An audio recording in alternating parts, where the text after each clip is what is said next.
I called my boyfriend and asked him to come back to my house. The automobile came up behind me as I pulled into my driveway.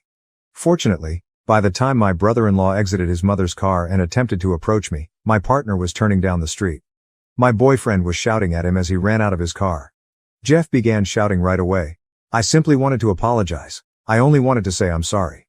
After a brief altercation with my boyfriend, Jeff returned to his mother's vehicle and drove away. Although it didn't seem deliberate, he did collide with my boyfriend's car throughout the process, and it is still operable. I must admit that after this, I no longer felt quite at home. I haven't actually been home since I packed my bags and left for my boyfriend's house. Even though I know I will eventually have to return, I'm not entirely sure I want to. Even if my dad installed a camera and floodlights to the driveway and back door. Yes, I did contact my sister, but neither that evening nor the next day did she reply in any way. Then I began to see a black automobile following me one day and a red one the next. I know you could say I was frightened and only dreaming, but I would see them begin to follow until I drove in the direction of the police station, as instructed by my dad, and then they would stop as soon as they saw the station. I joined a few pals for breakfast on Sunday to celebrate a friend's impending nuptials and talk about the specifics of the bridal shower. The waiter approached me and informed me that there was an emergency and that my spouse was up front. I walked up to see my brother-in-law, assuming it was my boyfriend and she was just misinformed.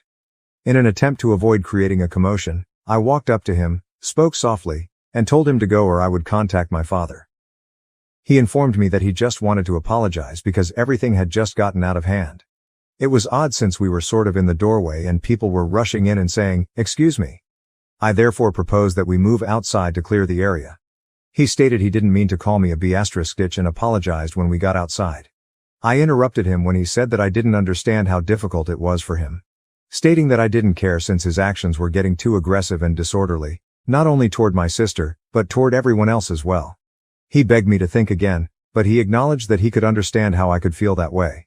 I immediately retreated and urged him to go as he reached for my stomach.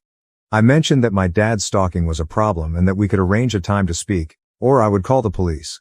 He grabbed a handful of my hair as I was making my way back inside the restaurant and said, "Don't you effing walk away from me." After that, I honestly don't recall much because everything happened so fast and several onlookers became involved.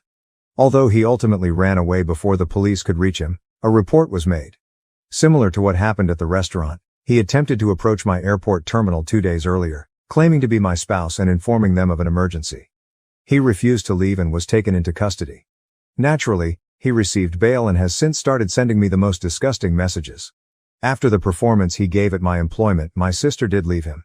She has been pleading with me to drop the charges, using her current residence with our father